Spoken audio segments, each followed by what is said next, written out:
നമസ്കാരം. മലയാള സിനിമയിലെ താരസംഘടനയായ അമ്മ മുൻപെങ്ങുമില്ലാത്ത വിധം കടുത്ത ആഭ്യന്തര പ്രതിസന്ധിയിലേക്കാണ്. ഭാരവാഹികൾ തമ്മിലുള്ള ചേരിപ്പോരും പരസ്യമായ ചെളിവാരിയേറുകളും സംഘടനയുടെ അടിത്തറയിളക്കി. ഇതിന്റെ ഭാഗമായി എക്സിക്യൂട്ടീവ് കമ്മിറ്റിക്ക് മുന്നിൽ നേരിട്ട് ഹാജരാകാൻ ജോയിന്റ് സെക്രട്ടറിയായിരുന്ന നടി Ansiba Hasan, general secretary Kukku Parameswaran, executive committee അംഗങ്ങളായ ടിനി ടോം, ലക്ഷ്മിപ്രിയ എന്നിവരോടാണ് അമ്മ നിർദ്ദേശിച്ചിരിക്കുന്നത്. ഇതിൽ പരാതിക്കാരിയായ അൻസിബയോട് ജൂൺ 1-നും 3-നും ഇടയിൽ നേരിട്ടെത്തി തെളിവുകൾ സമർപ്പിക്കാനാണ് ആവശ്യപ്പെട്ടിട്ടുള്ളത്. സംഘടനയുടെ ഭാരവാഹികൾക്കിടയിൽ വലിയ തോതിലുള്ള ചേരിതിരിവ് ദൃശ്യമാണ്. പ്രസിഡന്റ് ശ്വേതാ മേനോനും ജനറൽ സെക്രട്ടറി കുക്കു പരമേശ്വരനും വ്യത്യസ്ത ചേരികളിലായതും മറ്റ് ഭാരവാഹികൾക്കിടയിലെ ഗ്രൂപ്പിസവും കാരണം അമ്മയുടെ പ്രവർത്തനം നിലവിൽ പൂർണ്ണമായും സ്തംഭിച്ച അവസ്ഥയിലാണ്. ശ്വേതയും കുക്കുവും തമ്മിൽ ചർച്ചകൾ നടത്തി പ്രശ്നപരിഹാരത്തിന് ശ്രമിക്കുന്നുണ്ടെങ്കിലും ഭാരവാഹികൾ പരസ്പരം പരസ്യമായി ഏറ്റുമുട്ടുന്ന പശ്ചാത്തലത്തിൽ ഇവർക്ക് മാത്രമായി പരിഹാരം കാണാൻ സാധിക്കില്ലെന്നാണ് വിലയിരുത്തൽ. മുതിർന്ന താരങ്ങളായ മമ്മൂട്ടിയും മോഹൻലാലും നിലവിലെ സംഭവ വികാസങ്ങളെക്കുറിച്ച് അന്വേഷിക്കുന്നുണ്ടെങ്കിലും തൽക്കാലം വിഷയത്തിൽ നേരിട്ട് ഇടപെടേണ്ടെന്ന നിലപാടിലാണ് ഇരുവരും. അടുത്ത മാസം ചേരുന്ന അമ്മ ജനറൽ ബോഡി യോഗത്തിൽ നിലവിലെ ഭരണസമിതി തുടരണോ എന്ന കാര്യത്തിൽ നിർണായക തീരുമാനമുണ്ടായേക്കും. നടൻ ടിനി ടോമിനെതിരെ വംശീയ അധിക്ഷേപം അടക്കമുള്ള കടുത്ത ആരോപണങ്ങൾ ഉന്നയിച്ചാണ് ജോയിന്റ് സെക്രട്ടറി ആയിരുന്ന അൻസിബ ഹസൻ സംഘടനയിൽ നിന്നും രാജിവെച്ചത്. ടിനി ടോം തന്നെ വ്യക്തിഹത്യ നടത്തുന്നുവെന്നും മത തീവ്രവാദി എന്നും ജിഹാദി എന്ന് വിളിച്ച് ആക്ഷേപിച്ചുവെന്നും അൻസിബ വെളിപ്പെടുത്തിയിരുന്നു.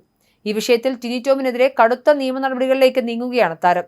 ഇതിനായി അൻസിബ നിയമോപദേശം തേടുകയും പരാതി നിലനിൽക്കുമെന്ന ഉറപ്പ് ലഭിക്കുകയും ചെയ്തിട്ടുണ്ട്. കേസിൽ നടി നീന കുറുപ്പ് അടക്കമുള്ളവരെ സാക്ഷികളാക്കാനാണ് അൻസിബയുടെ തീരുമാനം. അതേസമയം ടിനി ടോമിനെതിരെ അൻസിബ ഉന്നയിച്ച ആരോപണങ്ങളെ ശരിവെക്കുന്ന തരത്തിലാണ് നടി നീന കുറുപ്പിന്റെ പരാതിയും പുറത്തു വന്നിരിക്കുന്നത്. അൻസിബ മാധ്യമങ്ങൾക്ക് മുന്നിൽ എത്തുന്നതിന് തൊട്ടു മുൻപ് മെയ് 12-ന് തന്നെ നീന കുറുപ്പ് അമ്മയ്ക്ക് പരാതി നൽകിയിരുന്നു. അമ്മ കുടുംബസംഗമത്തിന്റെ റിഹേഴ്സൽ ക്യാമ്പിൽ വെച്ച് ടിനി ടോം തന്നെ പരസ്യമായി അപമാനിച്ചുവെന്നും അസഭ്യവും അശ്ലീല പ്രയോഗങ്ങളും നടത്തിയെന്നുമാണ് നീന കുറുപ്പിന്റെ പരാതി. ശാരീരികമായി ആക്രമിക്കാൻ ശ്രമിക്കുകയും സ്ത്രീത്വത്തെ അപമാനിക്കുന്ന രീതിയിൽ പെരുമാറുകയും ചെയ്ത ടിനി ടോമിന്റെ ഭാഗത്തുനിന്നുണ്ടായ പെരുമാറ്റം ഒരു ഒറ്റപ്പെട്ട സംഭവമല്ലെന്നും ഇതിൽ അന്വേഷണം വേണമെന്നും നീന കുറുപ്പ് ആവശ്യപ്പെടുന്നു. ടിനി ടോമിനെതിരെയുള്ള പരാതിക്ക് പുറമെ പോലീസിനെതിരെ മുഖ്യമന്ത്രിക്കും DGPക്കും പരാതി നൽകിയിരിക്കുകയാണ് അൻസിബ ഹസൻ. നടി ലക്ഷ്മിപ്രിയ നൽകിയ വ്യാജ പരാതിയുടെ അടിസ്ഥാനത്തിൽ തന്നെ സ്റ്റേഷനിലേക്ക് വിളിച്ചു വരുത്തി SI രേഷ്മ മോശമായി പെരുമാറിയെന്നാണ് അൻസിബയുടെ ആരോപണം.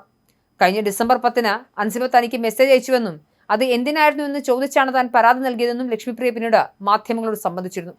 സംഘടന നൽകിയ നോട്ടീസിന് മറുപടിയായി തന്നെ നിഷ്പക്ഷമായി കേൾക്കണമെന്നാണ് അൻസിബ ആവശ്യപ്പെട്ടിട്ടുള്ളത്. നിലവിലെ എക്സിക്യൂട്ടീവ് കമ്മിറ്റിക്ക് മുന്നിൽ ഹാജരാകുന്നതിന് പകരം തന്റെ പരാതി അന്വേഷിക്കാൻ പ്രത്യേക സമിതി രൂപീകരിക്കണമെന്നാണ് അൻസിബയുടെ ആവശ്യം. രമേശ് പിഷാരടി, മാലാ പാർവതി, ധ്യാൻ ശ്രീനിവാസൻ എന്നിവരടങ്ങുന്ന നിഷ്പക്ഷ സമിതി വേണമെന്നാണ് താരം മുന്നോട്ട് വയ്ക്കുന്ന പ്രധാന ആവശ്യം. സംഘടന നിർദ്ദേശിച്ച തീയതികളിൽ മാറ്റം വരുത്തി ജൂൺ 1-നോ അല്ലെങ്കിൽ ജൂൺ 7-ന് ശേഷമോ തനിക്ക് ഹാജരാകാമെന്നും അൻസിബ അറിയിച്ചിട്ടുണ്ട്. ഭാരവാഹികളുടെ രാജിയിലേക്കും സാമ്പത്തിക തട്ടിപ്പ് ആരോപണങ്ങളിലേക്കും വരെ വഴിമാറിയ ഈ ആഭ്യന്തര തർക്കം മലയാള സിനിമാ ലോകത്ത് വലിയ ചർച്ചയായിരിക്കുകയാണ്.